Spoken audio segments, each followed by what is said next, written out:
Panorama group, जो सोचता है वो करता है। खेल अभी बाकी है, ये बात जब तेजस्वी यादव ने कहा था तब बहुत सारी बातें और बहुत सारी संभावनाओं पर विचार शुरू हो गया था। जैसे ही तेजस्वी यादव ने जब सरकार बदले थे नीतीश कुमार, तो ये बातें कही थी कि खेल अभी बाकी है। उसके बाद से बिहार की राजनीति में बहुत सारी चीज़ें बदली और बदलाव कहीं ना कहीं ये देखने को मजबूर कर रहा है कि आने वाले 2024 के चुनाव को लेकर के ये सारी तैयारियां किस दिशा में जा रही हैं। एक तरफ जहां सीट शेयरिंग के समझौते को लेकर के पेच फंसा हुआ है, तो वहीं दूसरी तरफ मंत्रिमंडल विस्तार पर भी अभी तक कोई भी सफाई और कोई भी ऐसा कयास नहीं लगाया जा पा रहा है, क्योंकि इस पर पूरी तरह से पूर्ण विराम लगा हुआ है। हालांकि सम्राट चौधरी ने इस विषय पर जब उनसे पूछा गया तो उन्होंने आज ही मीडिया के सामने बातचीत में कहा कि नीतीश कुमार आ जाएंगे तो सब हो जाएगा। लेकिन इससे पहले आपको बता दें कि दिल्ली में जो हलचल मची हुई है, उस हलचल ने एक बार फिर से ये मजबूर कर दिया कहने को कि अभी भी एनडीए के भीतर सब कुछ ठीक ठाक नहीं है। नीतीश कुमार की एब्सेंटी में भारतीय जनता पार्टी ने जो सीट शेयरिंग का फार्मूला तय किया था, वो फार्मूला कहीं ना कहीं अब लोगों को ये समझ में आने लगा था कि सब कुछ ठीक ठाक हो गया है और किसे कितनी सीटों पे लड़नी है और कौन कहां से चुनाव लड़ेगा, इसके भी कयास और जोड़ घटाव गुना भाग होने लगे थे।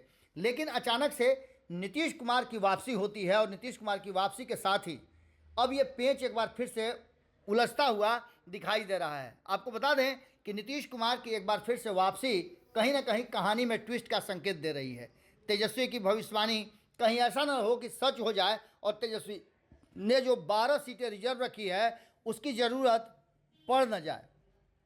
आपको बता दें कि हमने पहले भी कहा था कि जिस तरह से सीट शेयरिंग का फार्मूला भारतीय जनता पार्टी के तरफ से और एनडीए के तरफ से सुनने को मिल रहा है, उसमें चिराग पासवान और पशुपति कुमार के पारस के बीच के झगड़े को सलटाने के लिए भारतीय जनता पार्टी ने जो नया फार्मूला निकाला है, उस फार्मूले में चिराग पासवान को 5 सीटें दे दी गई है और पशुपति कुमार पारस को विभिन्न जगहों पर एडजस्ट करने की बात की गई है। इतना ही नहीं, जो पशुपति कुमार पारस के सांसद हैं, उनमें से कई सांसदों को जिनका ग्राफ बेहतर है, उन्हें भारतीय जनता पार्टी अपने खेमे से चुनाव लड़ा सकती है।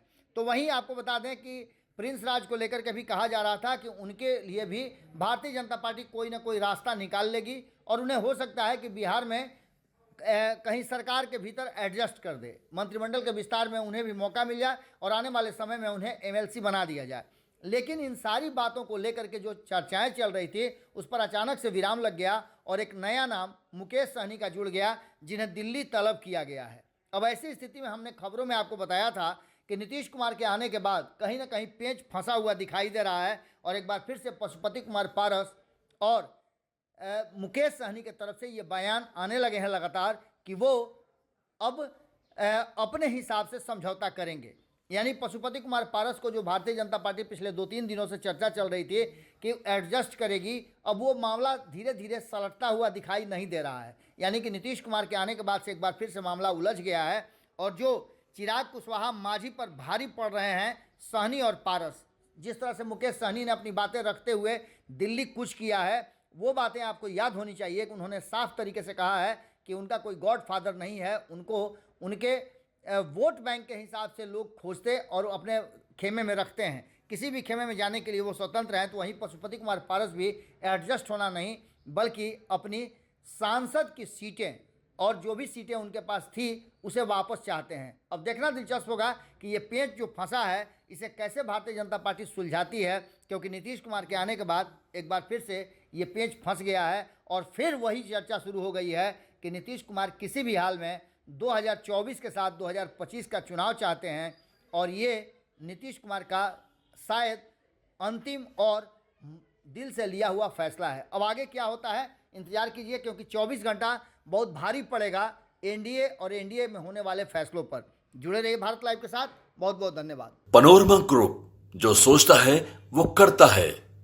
अगर ये वीडियो पसंद आई और वह बिहार के राजनीति और बिहारियत से सरोकार रखेनी तो सब्सक्राइब बटन दबा के चैनल के सब्सक्राइब कर ली। ओजे एगो घंटी बा, ओकरा बटन दबा देला से कुल सटीक और मारक खबर रुआ मुफ्त में मिल जाई।